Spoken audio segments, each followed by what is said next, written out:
என்று அற்புதம் செய்திடுவே. உமக்கொப்பானவர் யார்? உமக்கொப்பானவர் யார்? உமக்கொப்பானவர் யார்? உமக்கொப்பானவர் யார்? வானத்திலும் உமக்கொப்பானவர் யார்? வானத்திலும் பூமியிலும் உமக்கொப்பானவர் யார்? கர்த்தாவே தேவர்களில் உமக்கொப்பானவர் யார்? வானத்திலும் பூமியிலும் உமக்கொப்பானவர் யார்? உமக்கொப்பானவர் யார்? உமக்கொப்பானவர் யார்? உமக்கொப்பானவர் யார்? உமக்கொப்பானவர் யார்? வானத்திலும் பூமியிலும் உமக்கொப்பானவர் யார்? அல்லேலூயா. 127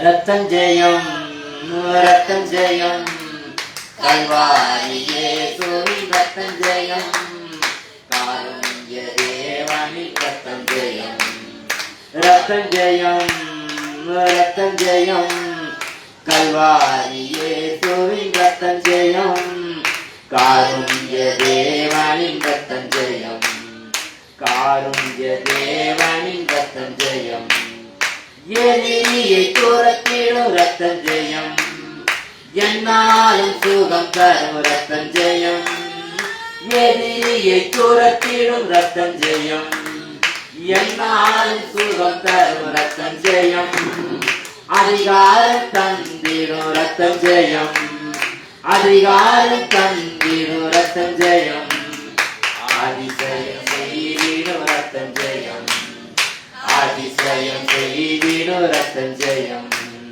ரத்தம் ஜெயம் ரத்தம் ஜெயம் கல்வாரி இயேசுவின் ரத்தம் ஜெயம் காருண்ய தேவனின் ரத்தம் ஜெயம் கல்வாரி இயேசுவின் ரத்தம் ஜெயம் காருண்ய தேவனின் ரத்தம் ஜெயம் பாவங்கள் போக்கிடும் ரத்தம் ஜெயம் பரிசுத்தமாக்கிடும் ரத்தம் ஜெயம் பாவங்கள் போக்கிடும் ரத்தம் ஜெயம் பரிசுத்தமாக்கிடும் ரத்தம் ஜெயம் சாவங்கள் நீக்கிடும் ரத்தம் ஜெயம் சாவங்கள் நீக்கிடும் ரத்தம் ஜெயம் சமாதானம் தந்திடும் ரத்தம் ஜெயம் எனக்கு சமாதானம் தந்திடும் ரத்தம் ஜெயம் ரத்தம் ஜெயம் ரத்தம் ஜெயம் கல்வாரி இயேசுவின் ரத்தம் ஜெயம் காருண்ய தேவனின் ரத்தம் ஜெயம் கல்வாரி இயேசுவின் ரத்தம் ஜெயம் காருண்ய தேவனின் ரத்தம் ஜெயம் விடுதலை தருகின்ற ரத்தம் ஜெயம் வெற்றி மேல் வெற்றி தரும் ரத்தம் ஜெயம் விடுதலை தருகின்ற ரத்தம் ஜெயம் வெற்றி மேல் வெற்றி தரும் ரத்தம் ஜெயம் பலவீனம் நீக்கிடும் ரத்தம் ஜெயம் பலவீனம் நீக்கிடும் ரத்தம் ஜெயம் பலவானை மாற்றிடும் ரத்தம் ஜெயம் பலவானை மாற்றிடும் ரத்தம் ஜெயம் ரத்தம் ஜெயம் ரத்தம் ஜெயம் கல்வாரி இயேசுவின் ரத்தம் ஜெயம் காருண்ய தேவனின் ரத்தம் ஜெயம் கல்வாரி இயேசுவின் ரத்தம் ஜெயம் காருண்ய தேவனின் ரத்தம் ஜெயம் நமக்காய் பரிந்து பேசும் ரத்தம் ஜெயம் நாள்தோறும் பாதுகாக்கும் ரத்தம் ஜெயம் நமக்காய் பரிந்து பேசும் ரத்தம் ஜெயம் நாள்தோறும் பாதுகாக்கும் ரத்தம் ஜெயம் நீதிமானாக்கிடும் ரத்தம் ஜெயம் நீதிமானாக்கிடும் ரத்தம் ஜெயம் நித்திய ஜீவன் தரும் ரத்தம் ஜெயம் நித்திய ஜீவன் தரும் ரத்தம் ஜெயம் ரத்தம் ஜெயம் ரத்தம் ஜெயம் கல்வாரி இயேசுவின் ரத்தம் ஜெயம் காருண்ய தேவனின் ரத்தம் ஜெயம் கல்வாரி இயேசுவின்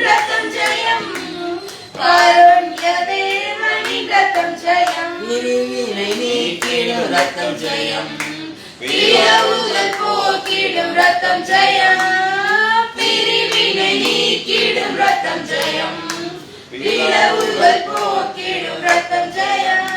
ஒப்புரவாக்கிடும் ரத்தம் ஜெயம். ஒப்புரவாக்கிடும் ரத்தம் ஜெயம். ஒரு மனமாக்கிடும் ரத்தம் ஜெயம். ஒரு மனமாக்கிடும் ரத்தம் ஜெயம். ரத்தம் ஜெயம். ரத்தம் ஜெயம். கல்வாரி இயேசுவின் ரத்தம் ஜெயம். காருண்ய தேவனின் ரத்தம் ஜெயம். காருண்ய தேவனின் ரத்தம் ஜெயம். அல்லேலூயா. ரத்தத்தை குறித்து ஒரு பாடல் இந்த நாட்களிலே எவ்வளவு பாடல்கள் ரத்தத்தை குறித்து எழுதியிருந்தாலும் நம் தமிழிலே எளிதாக புரிந்து கொள்ளக்கூடிய ஒரு பாடல் இருக்கும் என்று சொன்னால் இந்த பாடல் நிகர் என்ற பாடல் ஆரம்பி. இந்த பாடலுக்கு நிகராய் வேற எந்த பாடலையும் சொல்ல முடியாது. எவ்வளோ பாடல் நமக்கு இதுக்கு முன்னால் எவ்வளோ எழுதியிருக்கிறாங்க, இதுக்கு பின்னால் வரக்கூடியவங்க எவ்வளோ பேர் எழுத போறாங்க. ஆனால் எளிதாக புரிந்து கொள்வதற்கு இந்த பாடல் மிக ஒரு அருமையான பாடல். முதல் சரணம் சொல்கிறது, எதிரியை துரத்தின ரத்தம் ஜெயம். என்னாலும் சுகம் தர ரத்தம் ஜெயம். அதிகாரம் தந்தின ரத்தம் ஜெயம். எனக்கு அதிசயம் செய்திட ரத்தம் ஜெயம். இது ஏதோ மிருகத்தினுடைய ரத்தமோ இல்லை எந்த மனிதனுடைய ரத்தமோ சொல்லப்படவில்லை. இந்த இடத்திலே சொல்லப்படுகிறது உயிருள்ள ரத்தம். அல்லேலூயா.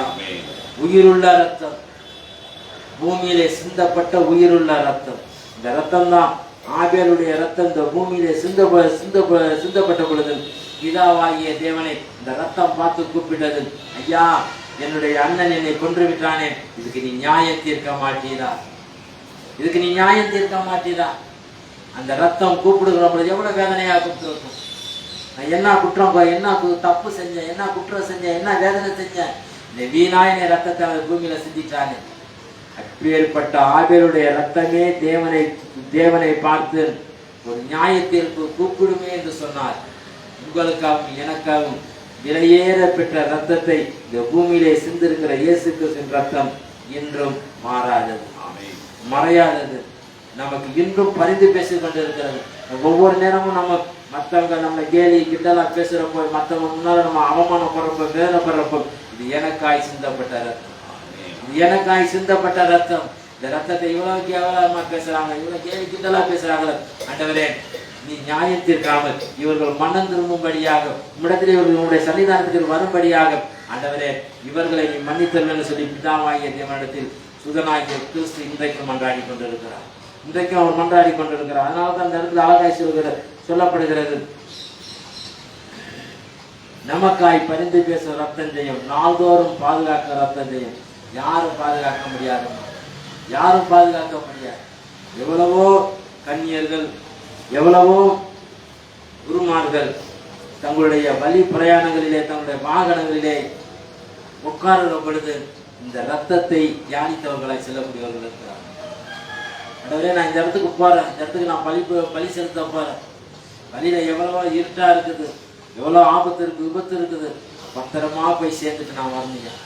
ரத்தத்தினால் என்னை பாதுகாக்க மனவழிய ஜெபமாய் எவ்வளோ கன்னியர்கள் வழி பிரயாணங்களை இருட்டு நிலங்கள்ல வரப்போ கூட இந்த வார்த்தைகளை தங்களுடைய மனசுல சொல்லிக்கிட்டு வராங்க. ஏன்னா உங்களை நம்ம வேற யாருமே பாதுகாக்க முடியாது, யாருமே பாதுகாக்க முடியாது. இந்த ரத்தம் நம்மளை பாதுகாக்கும், ரத்தம் நம்மளை பாதுகாக்கும்.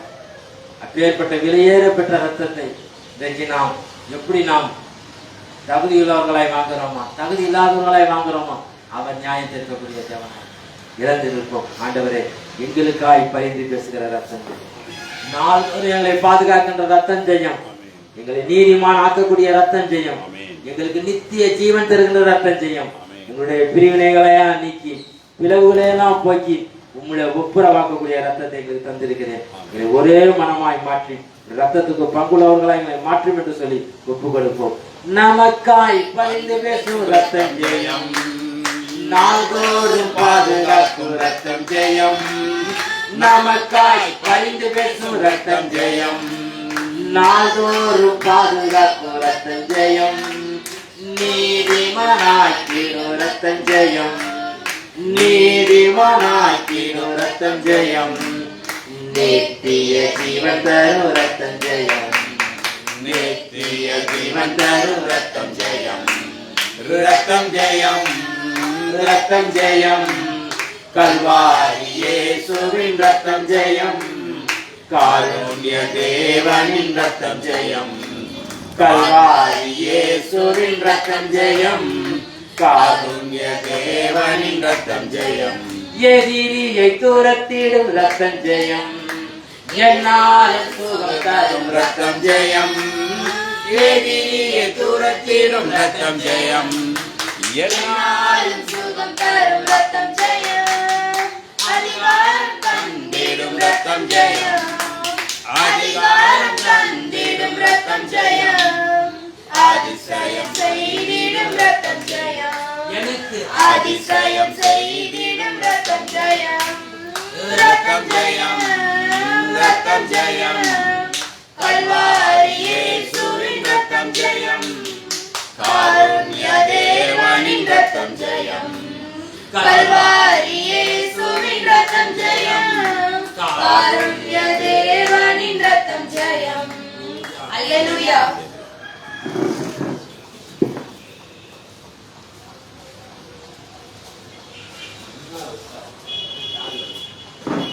அல்லேலூயா.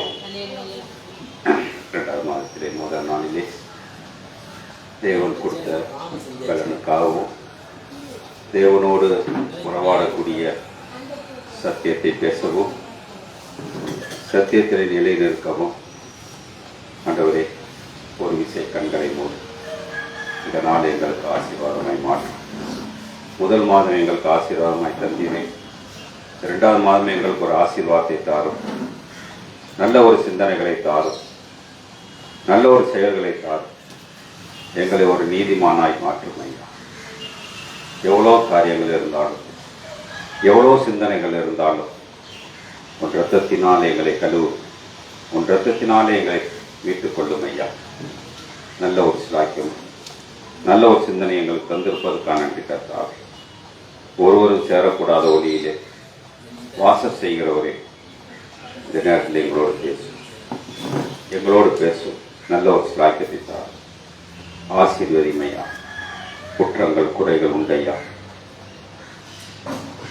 ஒவ்வொரு காரியத்திலே நான் மனத்தாழ்மையாக இருந்தாலும் என்னை வாழ விடாத அளவுக்கு என் பாவம் என்னை சுற்றி பிடிக்கிறது. நான் உயிரோடு இருக்கலாம், உன்னையே நம்பி இருக்கிறேன் ஐயா. என்னை சேதப்படுத்தாத அளவுக்கு என்னை பாதுகாத்துக் கொள்ளும். என்னை முற்றிலும் மாற்றும் ஐயா. குற்றங்கள் குறைகள் எல்லாவற்றையும் பாதுகாத்துக் கொள்ளக்கூடிய தேவன் நல்ல ஒரு சிலாக்கியத்தை தாரும். ஆசீர்வதியும் ஐயா. மகிமைப்படுத்துவதற்கான நன்றி கர்த்தாவே. பரிசுத்தப்படுத்தும் நல்ல ஒரு சிலாக்கியத்தை தாரும் ஐயா. குற்றங்கள் குறைகள் இருக்குமானால் இந்த நேரத்தில் உன்னோடு நாங்கள் மன்னிப்பு கேட்கிறோம் ஐயா. மன்னித்து எங்களை வழி நடத்து. ஒரு புது மனிதனாகவோ, புது மனுஷியாகவோ, புது பிள்ளைகளாகவோ, புது உறவுகளாகவோ, புது பிறப்புகளாகவோ எங்களை மாற்றும் ஐயா. ஒவ்வொரு நாள் வாழ்ந்தவனுடைய எண்ணிக்கை குறைவாய் இருந்தாலும் வாழக்கூடிய நாட்கள் சிறிதாய் நம்மளுக்கு கொடுத்திருப்பதற்காக நன்றி கர்த்தாவே. குற்றங்கள் குறைகள் எல்லாவற்றையும் பாதுகாத்துக் கொள்ளும். நீடித்த நாட்கள் தருவேன் என்று சொன்ன தேவன் எங்களுக்கு நீடித்த நாட்களுக்கு வேண்டாம் ஐயா. நிம்மதியான ஒரு வாழ்க்கை எங்களுக்கு தாரும். குற்றங்கள் இல்லாத ஒரு வாழ்க்கை தாரும். பாவம் இல்லாத ஒரு வாழ்க்கை தாரும். கேட்போமா கேட்போமா. இரண்டாவது மாதத்திலே முதல் தேதியிலே எங்களுக்கு நல்ல ஒரு சிலாக்கியத்தை கொடுத்திருக்கிறேன், நல்ல ஒரு ஆசீர்வாதத்தை கொடுத்திருக்கிறேன். நன்றி அப்பா, நன்றி நன்றி அப்பா. முடிவில்லா ராஜ்யத்தில் நாங்கள் பிரவேசிக்க எங்களுக்கு நல்ல ஒரு சிலாக்கியத்தார், நல்ல சிலாக்கியத்தை தார். சோத்திரமையா சோத்திரமையா. ஆராதனை உமக்கே, ஆராதனை உமக்கே, ஆராதனை உமக்கே, ஆராதனை உமக்கே, ஆராதனை உமக்கே, ஆராதனை உமக்கே, ஆராதனை உமக்கே. உமக்கே சுகமா ஆராதனை உமக்கே ஆராதனை உமக்கே ஆராதனை உமக்கே ஆராதனை உமக்கே ஆராதனை உமக்கே ஆராதனை உமக்கே ஆராதனை உமக்கே ஆராதனை உமக்கே எந்த உயிருள்ள நாட்களெல்லாம் உம்மை புகழ் எந்த உயிருள்ள நாட்களெல்லாம் உம்மை புகழ்ந்து பாடிடுவேன் ராஜா நீ செய்த நன்மைகளை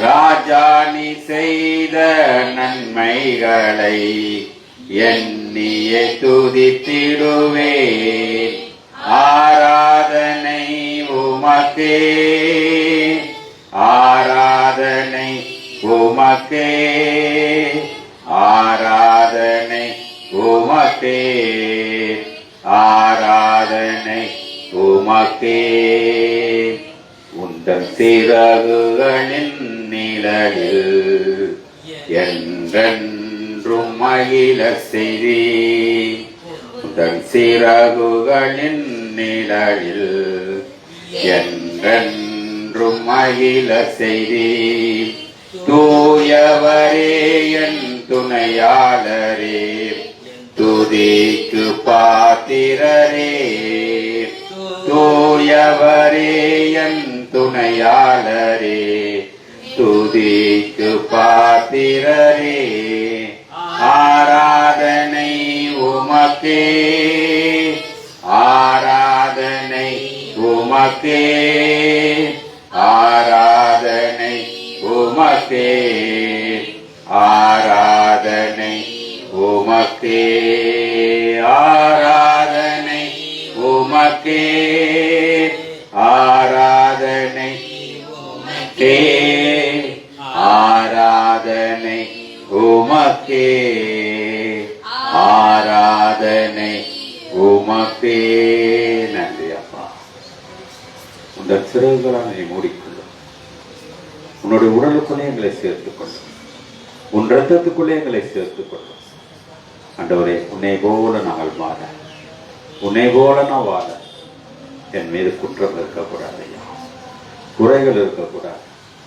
கொள்கைகள் இருக்கக்கூடாது ஐயா ஆண்டவரே எங்களை விட்டுக்கொள்ள எங்களை எங்களோடு சேர்ந்து வாழ எங்களுடைய குறைபாடுகளை நான் எடுத்துக்கொள்ளும் ஐயா உன்னுடைய இறக்கத்தினாலே எங்களை முடிசூட்டுகிறவரே உன்னுடைய இறக்கம் எங்களுக்கு நிறைவாயிருப்பதுக்காக கொடா கொடி நன்றி ஐயா கொடா கொடி நன்றி ஐயா நன்றி அப்பா நன்றி அப்பா நன்றி அப்பா நன்றி நன்றி கொடா கொடி நன்றி ஐயா ஒவ்வொரு நாள் தருவதுக்காக ஒவ்வொரு நாள் எங்களோடு இருப்பதுக்காக நாங்கள் என்ன புண்ணியம் செய்திருக்கோம் தெரியாதையா என்ன நன்மை செய்திருக்கோம் தெரியாதையா என்ன உங்களுக்கு துயரான காரியத்தை செய்திருக்கோம் என்று தெரியாதையா ஆனால் இவ்வளத்தையும் பொறுத்து எங்களோடு இருக்கிறீரே இவ்வளோடு நேரம் எங்களோடு ஜீவனை கொடுத்திருக்கிறீரே நேற்று இருந்தவர் இன்றைக்கு இல்லையா நாளைக்கு இருப்பாங்களா என்று தெரியாது எங்களுக்கு இன்னைக்கு ஜீவனை கொடுத்திருப்பதுக்காக எங்கள் ஜீவனோடு பேசக்கூடிய சிலாக்கியத்தை தருவதற்காக கொடா கொடி நன்றி ஐயா கொடா கொடி நன்றி ஐயா நன்றி அப்பா நன்றி உன்னுடைய இறக்கம் எங்களுக்கு பெரியதையா உன்னுடைய இறக்கம் எங்களுக்கு பெரியதையா உன்னையே எனக்கு கொடுத்திருக்கிறேன் உன்னையே கொடுத்திருக்கிறேன் உள்ளம் நிறைவாக உன் உள்ளத்தை கொடுத்தீரே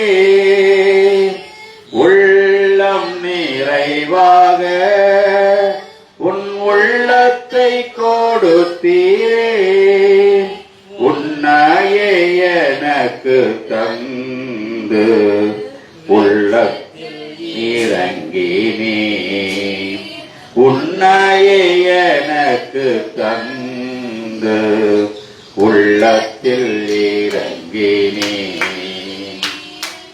இரக்க இரக்கம் நிறைந்த தேவா எங்கள் மீதிறங்கிடும்.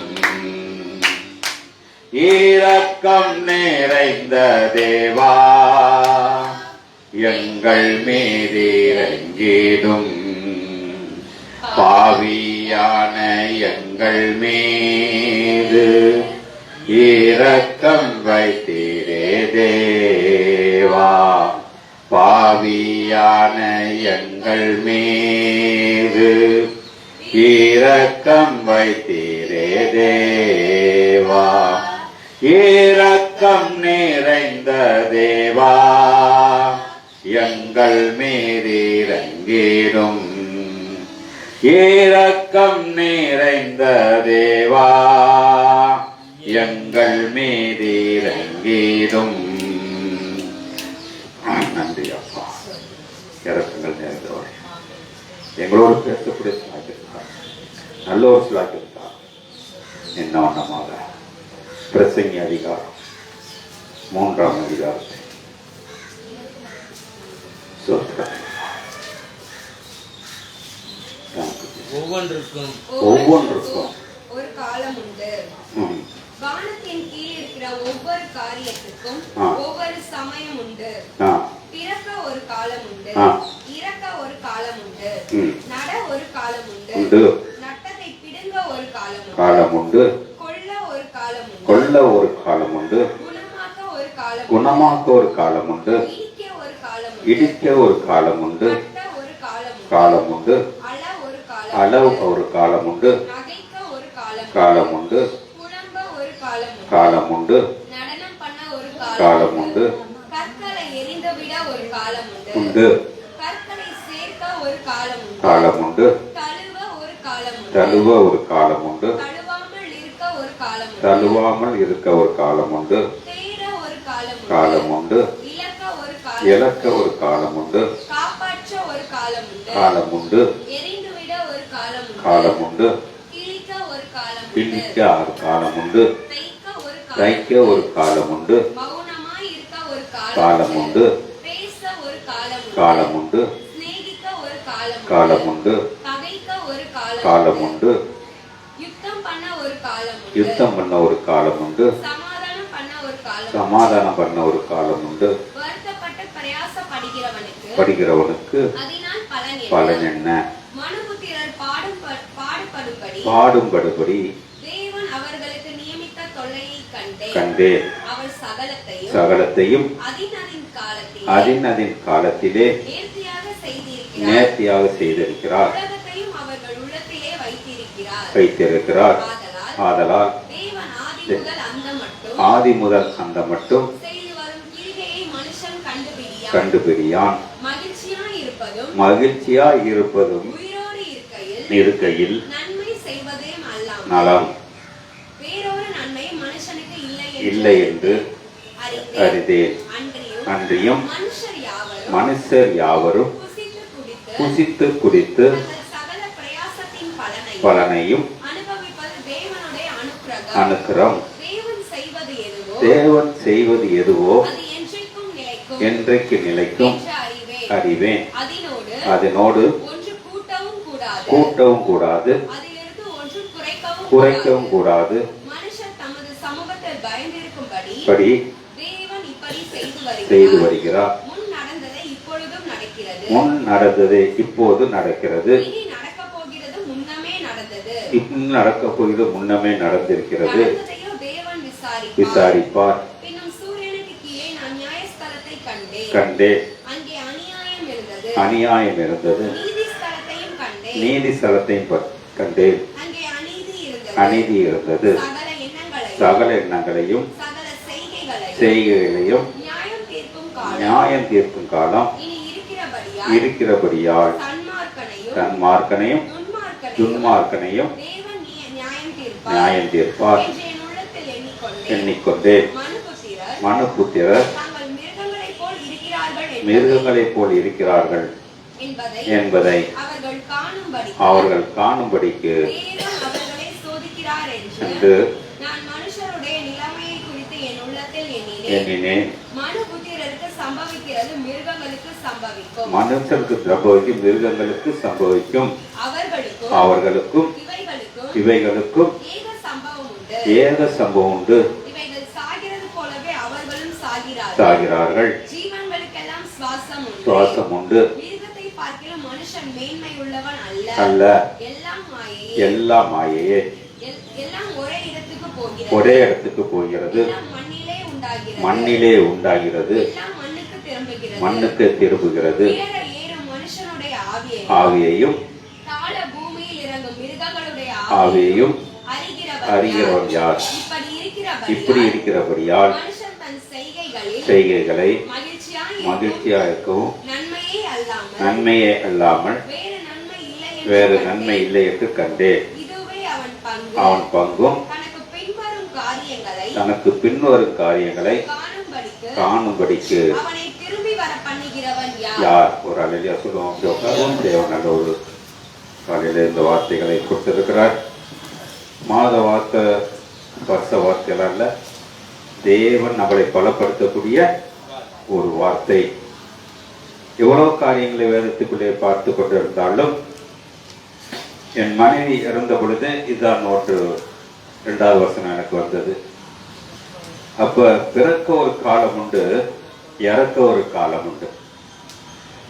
நான் இறந்ததுல நான் ரொம்ப வேதனைப்பட்டேன். வேதனைப்பட்டப்ப ஒரு ஆளு சொன்னாரு, நீ இவ்வளவு ஊழியர் செய்யறியே, இதுக்கு நீ வேதனையா இருக்கலாமா என்று கேட்ட பொழுது நான் சராசரி ஒரு மனுஷன் தானே.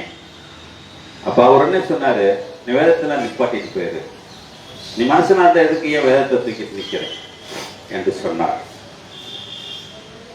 நான் வேதத்தை நான் தூக்கி கொண்டு இருப்பேன், ஆனால் மனுஷ சாயலாக நான் இருப்பேன், ஆனால் அதுல ஒன்றும் பிரயோஜனம் இல்லை. இப்படி சொல்றீங்களேங்கிறப்பதான் அவர் சொன்னாரு, 2 வேடம் தரிக்காதே. ஒண்ணு ஊழியத்தை பாக்குறேன்னா ஊழியத்தை பாரு, எல்லாத்தையும் இழுத்து மூடிட்டு வீட்டுல புள்ள பொட்டாட்டியோட இரு. உனக்கு எது சந்தோஷம் தரும்? அதனால சொல்றாரு, பூமியில நம்ம சந்தோஷம் அடைய முடியாது. எல்லாத்துக்கும் ஒரு காலம் உண்டு. நேற்று ஒரு மரணத்தை கண்டு சொல்லி பேசிக் கொண்டு இருந்தேன். அவர் எவ்வளவு காரியங்கள் செய்து முடிச்சு எல்லாம் பேரம்பேத்தியெல்லாம் எடுத்தவர் இருந்தாரு. அவரு என்னுடைய கடைக்கு அருகில் உள்ளவர். அவர் வெளியூருக்கு போனவர். வெளியூர்ல பிள்ளைகளை பார்க்க போகும்போது அங்கேயே அவர் என்ன செஞ்சாரு, மறிச்சு போயிட்டார். அங்கே தூக்கிட்டு வரணும்னாக்க எப்படி 40,000 50,000 ஆகும். அதனால அங்கே அடக்கம் பண்ணலான்னு இந்த குடும்பம் மட்டும் போனாங்க. அப்பதான் தெரிஞ்சுச்சு, யாரு எந்த இடத்துக்கு மண்ணு சொந்தமோ அந்த இடத்துக்கு தான் அவங்களுக்கு சொந்தம். என் மனைவிக்கு இங்க மண்ணு சொந்தம், எனக்கு இங்க மண்ணு சொந்தமா என்று எனக்கு தெரியாது. ஏன் இதை சொல்லுகிறேன் என்றால், மண்ணில் பிறந்தவன் மண்ணிலே சாக போறான். ஒரு புத்தருடைய கொள்கையிலே ஒரு காரியம் உண்டு, இந்த உலகம் மனிதனுக்காக கொடுக்கவில்லை. 19வது வசனம் சொல்லுகிறது, இந்த இடத்துல மிருகமும் வாழ்கிறது, மனுஷனும் வாழ்கிறான். நம்ம ஜீவனை இருக்கிற காத்தா மிருகம் இருக்குது, அதுக்கு தனியா ஃபில்டர் பண்ணி தரல. அப்ப மிருகத்தோட நம்ம மனுஷனா இருக்கிறோமா, மனுஷன் மிருகமா இருக்கிறோமா? மிருகத்தை அடிச்சு திங்கிறோம், மனுஷன் அடிச்சு திங்கல. ஆனா வார்த்தையாலும் வாழ்க்கையாலும் கொண்டுகிட்டு இருக்கோம். என் மனைவியுடைய காலங்கள் நிறைய காரியங்கள் இருந்தாலும் வேதம் தெளிவாக சொல்லுகிறது. அப்ப நான் என்ன செய்ய போகிறேன்? ஒவ்வொரு ஆண்டுகளும் பிறக்கிறது, ஒவ்வொரு ஆண்டுகளுக்கு காலங்கள் நேரங்கள் மாசம் எல்லாமே கொடுக்கப்பட்டு இருக்கிறது. ஆனால் எல்லாமே வீணாய் போய் கொண்டிருக்கிறது. நான் எதிலையுமே நிலைச்சு நிற்கவில்லை. அதான் அங்க சொல்றாரு பாருங்க, 13 படிமா, சரி 15 படி. முன் நடந்தது இப்போது நடக்குது. என்ன இருக்குதான்? என்னுடைய மனைவி மாதிரி யாராவது ஒரு மனைவி நடந்தது இருக்கும். யாராவது ஒரு மனைவி செத்து இருப்பாங்க, தூக்கி அடக்கம் பண்ணிருப்பாங்க, அவங்களுக்கு கவலைப்பட்டிருப்பாங்க. உனக்குதான் புதுசுன்னு நினைச்சுக்காத.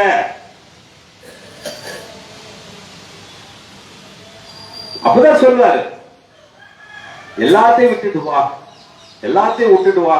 நாக்க நம்ம விட்டுட்டு போறதுக்கு மனசு வரமாட்டேன். ஏன்? உலகம் ஒரு மேக்னெட் மாதிரி. அந்த மேக்னெட் என்ன தெரியுங்களா? ஒரு பாவம். அந்த பாவங்க ஒரு இச்சைங்கிற மேக்னெட் நம்மள எல்லாத்தையும் பிடிச்சி இழுக்குது.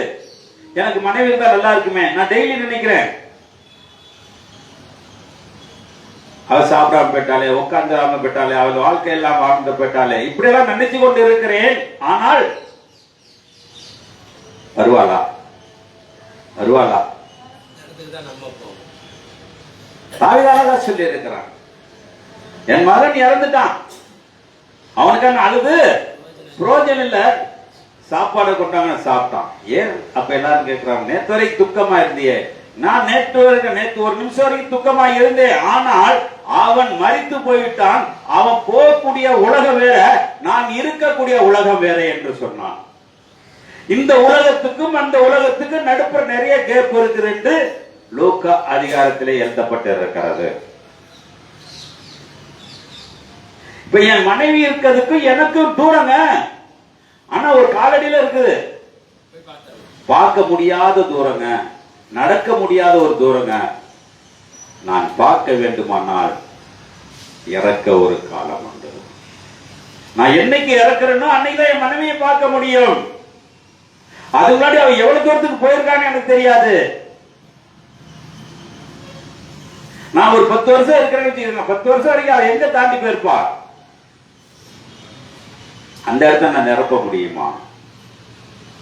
ஒவ்வொன்றுக்கு ஒவ்வொரு காலம் உண்டு.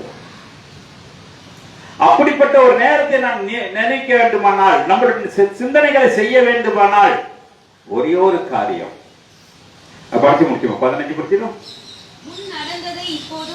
நடக்கிறது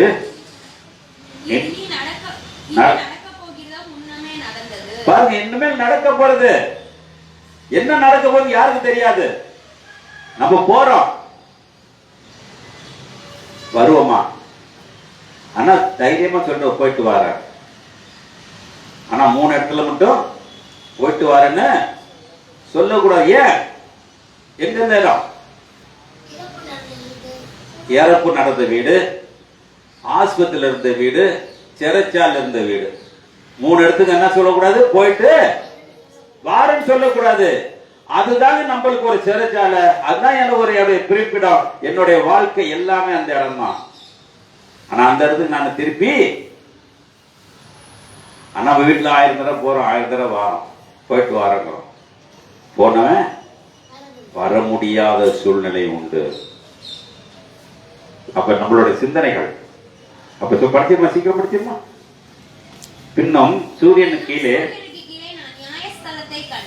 அவன் பாருங்க, அவன் உள்ளத்துல இருக்கிறத நல்ல அழகா எழுதுறான். பிரசங்கி அவன் தப்பு செஞ்சவன் தான். தேவன் அவனுக்கு அருளை நிறைய கொடுத்திருக்கிறார், ஞானத்தை கொடுத்திருக்கிறார். அப்படிப்பட்ட ஒரு ஞானத்தை கொடுத்திருக்க தேவன் இன்னைக்கு நம்ம மத்தியில சொல்றாரு, படிமா. கண்டேன். என்ன இருந்துச்சுங்க அங்க? அங்க அநியாயம் இருந்தது. நீதி ஸ்தலத்தையும் கண்டேன். அநீதி இருந்தது. சகல எண்ணங்களையும் சகல செய்கைகளிலும் நியாயம் தீர்க்கும் காலம் என்னங்க இருக்குதா? இருக்குங்க. என் மனைவிக்கு நியாய தீர்ப்பு டிசம்பர் 26 4/20 முடிஞ்சு போச்சு. நியாய தீர்ப்பு முடிஞ்சு போச்சு. அவளை நான் நல்லவன்னு சொல்லலாம், கெட்டவன்னு சொல்லலாம், எது வேணாலும் சொல்லலாம். என்னுடைய நியாய தீர்ப்பு அதுக்கு ஈடாகாது. எப்ப ஈடாகும்னா வேதத்துல கொடுத்திருக்காரு, இந்த அதிகாரத்துல எல்லாமே கொடுத்திருக்கிறார். எப்ப ஈடாகும்? அப்ப நான் என்ன செய்து கொண்டிருக்கிறேன்? பட்டி முடிச்சிருமா. சூரியனுக்கு கீழே நான் நியாயஸ்தலத்தை கண்டேன். அங்கே அநியாயம் இருந்தது. நீதிஸ்தலத்தையும் கண்டேன். அங்கே அநீதி இருந்தது. எண்ணங்களையும் செய்கைகளையும் நியாயம் தீர்க்கிற காலம் இனி இருக்கிறபடியால் தன்மார்க்கனையும் துன்மார்க்கனையும் தேவன் நியாயம் தீர்ப்பார் என்று என் உள்ளத்தில் எண்ணினேன். ஒவ்வொருத்தரும் இறக்குறவங்க இதை நினைச்சிருப்பாங்களா? நாளைக்கு இறக்க போறாங்க.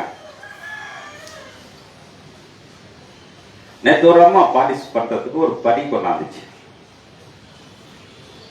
பாலிஷ் பண்ணி கொடுங்க. என்னம்மா ரொம்ப பழைய படியா இருக்குது இல்லையா? எங்க அம்மா இந்த படி வாங்கி கொடுத்து இது அரிசி அளந்து என்கிட்ட கொடுத்தாங்க. அந்த அரிசியை கூட அவங்க சாப்பிட முடியலங்க. கொடுத்துட்டு போனவங்க வீட்டுல போனோன்னு இறந்துட்டாங்க. அதனால இந்த ஞாபகத்துக்காக இது அழுக்கா இருந்துச்சு, பாலிஷ் பண்ணி வச்சிருக்கேன்.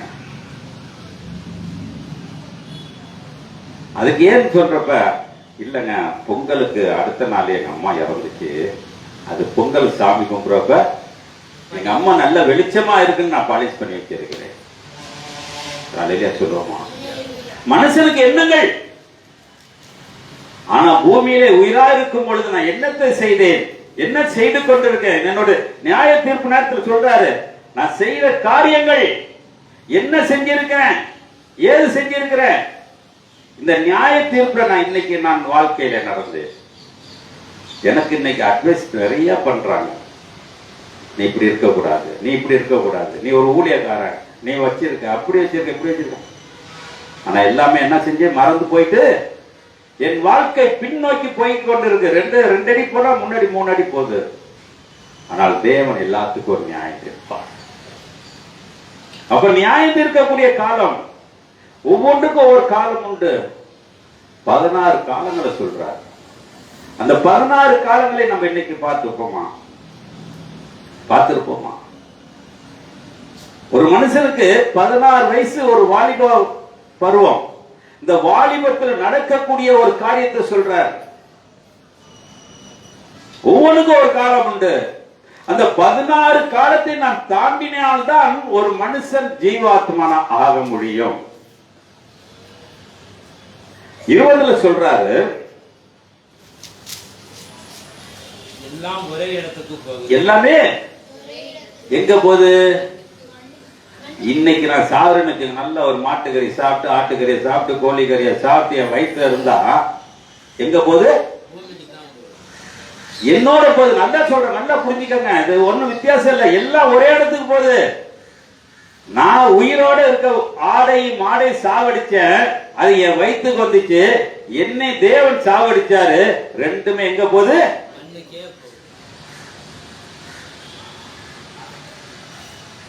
முன் செய்வது பின்னாடி வருது. அந்த காலத்துல பள்ளி கொடுத்தால் சாப்பிடுங்கன்னு சொன்னார். பள்ளி கொடுத்தா சாப்பிடுங்க, அது குடும்பமா சாப்பிடுங்க. அது இன்னைக்கு இந்துக்கள் முறைப்படி செஞ்சிட்டு இருக்காங்க. ஆனா இன்னைக்கு வரை கிறிஸ்தவங்க செய்யறது இல்லை. கடா தொங்குது, வெட்டு தொட பீசா கூட, அது ஆடை கூடு, மாடை கூடு, கருத்தையை கூடு அப்படிங்கிறாங்க. ஆனா இன்னைக்கு மனுஷன் ஜீவாத்மா. அதான் சொல்றாரு 19 படித்து 20 படிச்சிருமா? எல்லாம் ஒரே இடத்துக்கு போகிறது, எல்லாம் மண்ணிலே உண்டாகிறது, எங்க போகுதுங்க? எல்லாம் மண்ணுக்கு. இப்ப போய் என் மனைவிட்ட சொல்ல முடியுமா? ஆட்டுக்கறி தனியா இருக்குது, மாட்டுக்கறி தனியா இருக்குது சொல்ல முடியுமா? அவ கறிய நேரம் கலந்து போய் எங்கிட்டு இருக்க தெரியாது. என் மகன் நேற்று சொல்றான், அம்மா எப்படிமா இருப்பா சொல்லுப்பா. அம்மா பார்க்க முடியாது, பார்க்க முடியாதுன்னு அவளை பார்க்கறதுக்கு அதை பார்க்க அந்த சகிக்க முடியாது. நேற்று வரைக்கும் அழகா உட்கார்ந்துருவா, இன்னைக்கு எப்படி இருப்பா? எல்லாம் மூஞ்சி கிஞ்செல்லாம் விரிஞ்சு கிடிஞ்சு அங்கங்க புழுவுகள் வந்து இருக்கலாம்.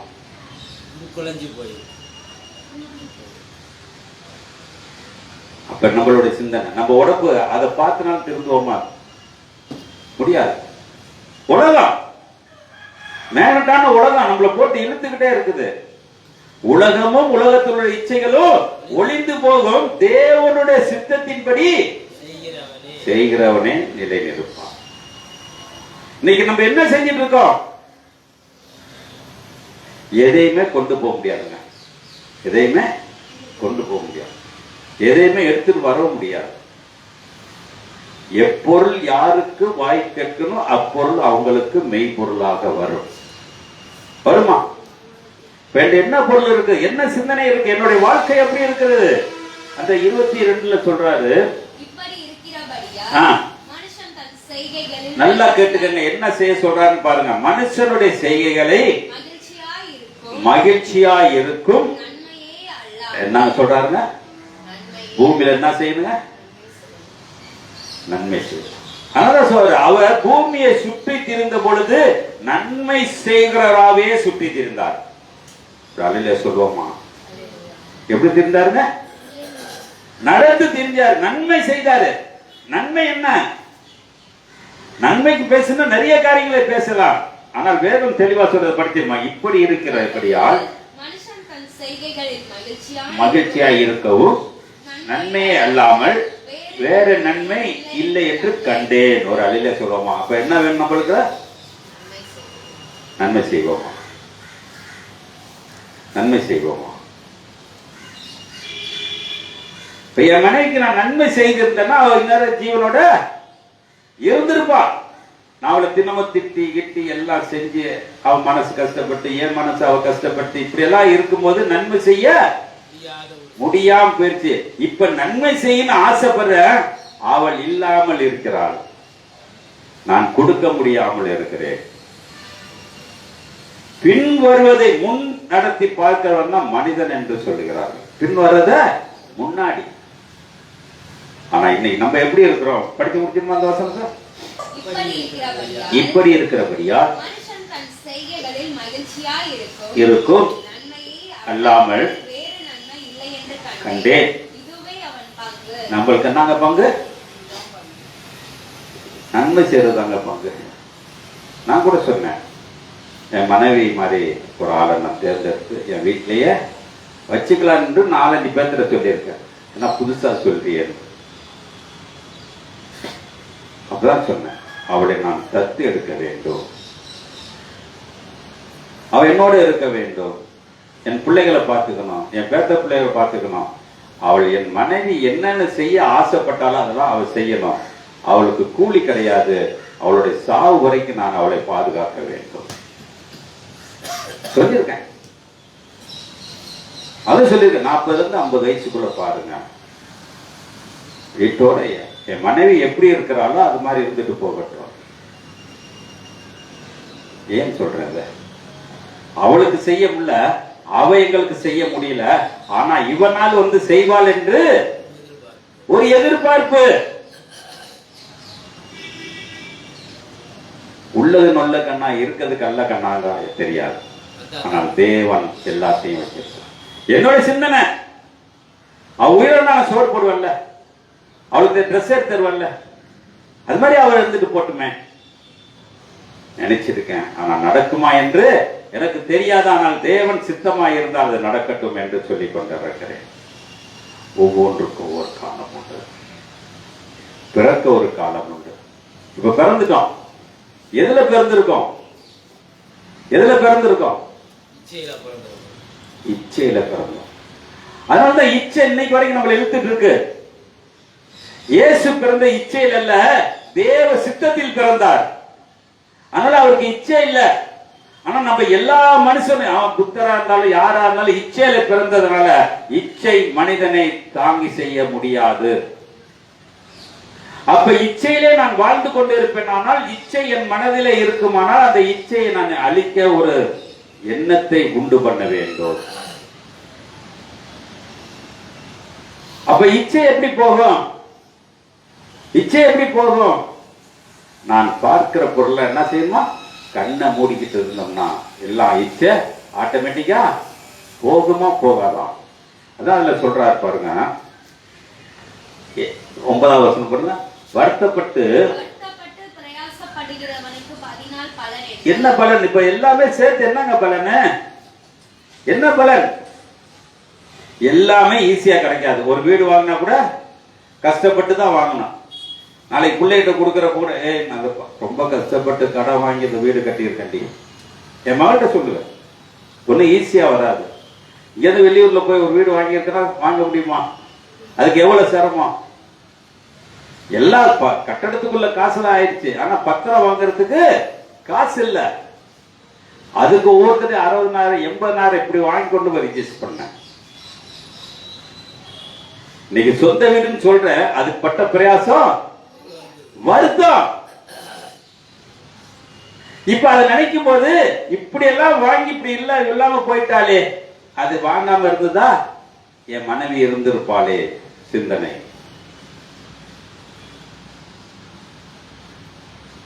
இது வரைக்கும் நான் அந்த வீட்டை பத்தி கொஞ்சம் பெருமையா பேசுவேன். என் மனைவி ஒரு நாள் கூட அந்த வீட்டை பத்தி பேசுனது இல்ல. அவ பேர்ல தான் அந்த வீடு இருக்குது. என் வீடு பெருசுங்க, அங்க தோட்டம் இருக்கு. ஒரு நாள் கூட அவர் சந்தோஷமா சொன்னதல்ல. ஆனா நான் நிறைய இடத்துல சொல்லுவேன், அவ இச்சை இல்லாம போயிட்டான். ஆனா நானு இச்சையோட ஊழியம் பண்றேன். என்னை நிறைய கேள்வி கேட்பார் கடவுள். நான் அதுக்கு பதில் சொல்லி ஆகணும். அப்ப செய்யக்கூடிய காரியம், நடக்கக்கூடிய காரியம், இன்னைக்கு என்னுடைய வாழ்க்கையில மாற வேண்டிய காரியம். அடுத்த வருஷத்தை பற்றியுமா? மனுபுத்திரர் நம்மளுக்கு என்ன இருக்குது? தொல்லையை கொடுத்திருக்காரு. வருத்தப்பட்டு பாரம் சுமப்போர் எல்லாரும் என்னிடத்தில் வாருங்கள், நான் உங்களுக்கு இளைப்பாறுதல் தருவேன். எப்ப? அவருடைய நுகத்தடி என் மேல் இருந்தால், அவருடைய வாழ்க்கை என் மேல் இருந்தால், அவருடைய சரீரம் என் மேல் இருந்தால், அவர் ரத்தம் என் மேல் இருந்தால் ஒரு மாற்றத்தை தருவார். தருவாரா? தருவாரா? அதுக்கு அடுத்த வருஷத்தை பற்றி முடிச்சிடும். என்ன இருக்குங்க? என் மனைவி எடுத்துக்கிறது எனக்கு தெரியல. ஒரு பரிதாபத்தில் நான் பேசிக் கொண்டிருக்கேன். ஆனா அவருக்கு எடுத்துக்கிட்டது, ஒருவேளை அவ இன்னும் இருந்தா பாவம் கட்டிக்குவாளோ, இல்ல அவ இருந்தா நான் பாவம் கட்டிக்க வேணும். இதெல்லாம் பார்த்து என்ன செஞ்சாரு? நேரத்தை பார்த்தாரு, எடுத்துக்கிட்டாரு. நான் கூட பொழைச்சுக்கோளான்னு இருந்தேன். அப்போ ஒரு ஊழியக்காரர் சொன்னாரு, போறவளுக்காக ஜெபம் பண்ணாத. என்ன சொன்னாரு?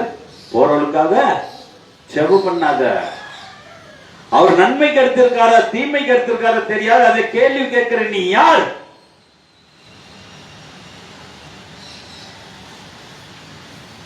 அதனால அவர்களுடைய வாழ்க்கையை இருக்கட்டும்.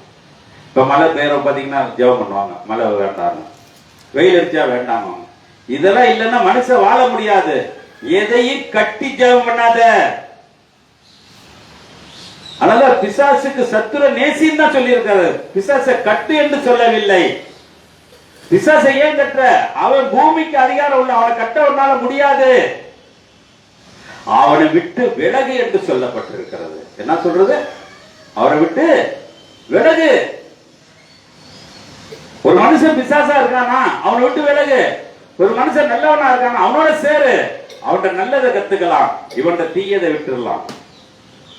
எப்படி இருக்கும் நம்மளோட சிந்தனைகள்? நம்மளோட செயல்கள் எப்படி இருக்கும்? மாறிடுமா? மாறிடுமா? அல்ல சொல்றாரு. ஒரு வசனத்தை மட்டும் படிப்போம். 18ஆம் வசனம் சொல்றது, நம்மள எப்படி இருக்கோமா? மிருகம் எங்க படுக்கும்? பெட்ல படுக்குமா? தலை நீச்சி படுக்குமா?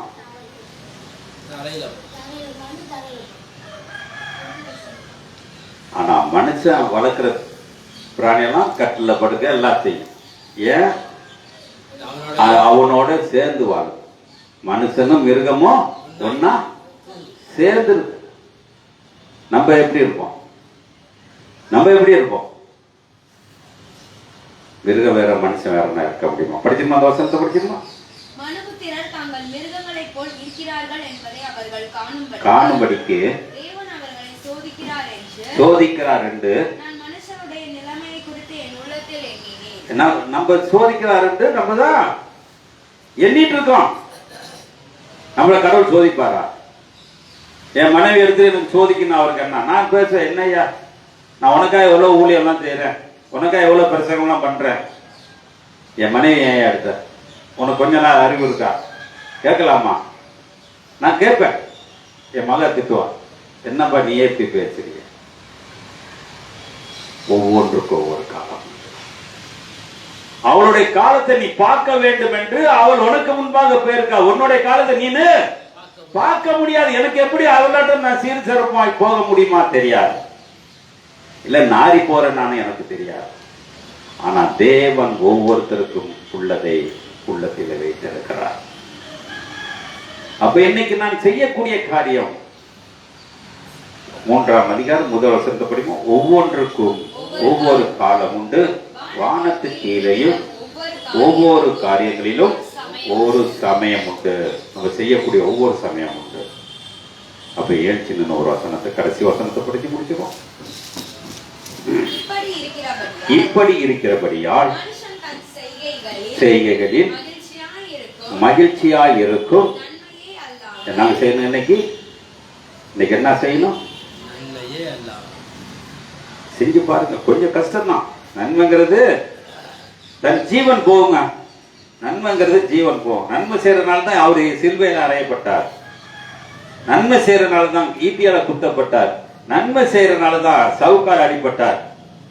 உனக்கு அதெல்லாம் இல்லை. ஆனா நன்மை செஞ்சு பார், உன் கஷ்டத்தை அவர் கண்ணோடு பார்ப்பார். படிச்சு முடிச்சிருமா? கண்டேன் அவன் பங்கு.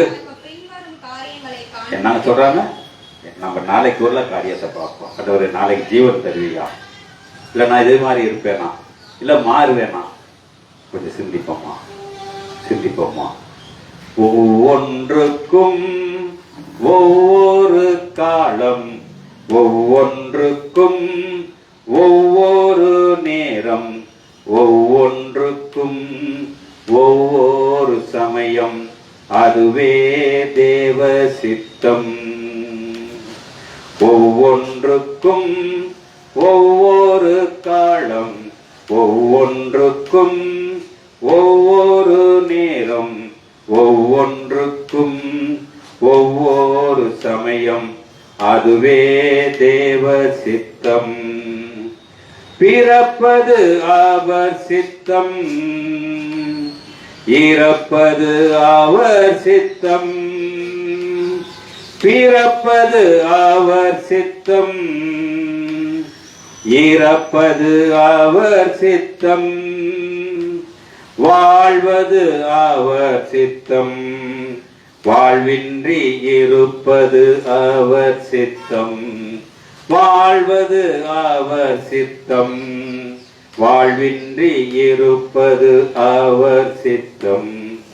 ஒவ்வொன்றுக்கும் ஒவ்வொரு காலம், ஒவ்வொன்றுக்கும் ஒவ்வொரு நேரம், ஒவ்வொன்றுக்கும் ஒவ்வொரு சமயம், அதுவே தேவ சித்தம்.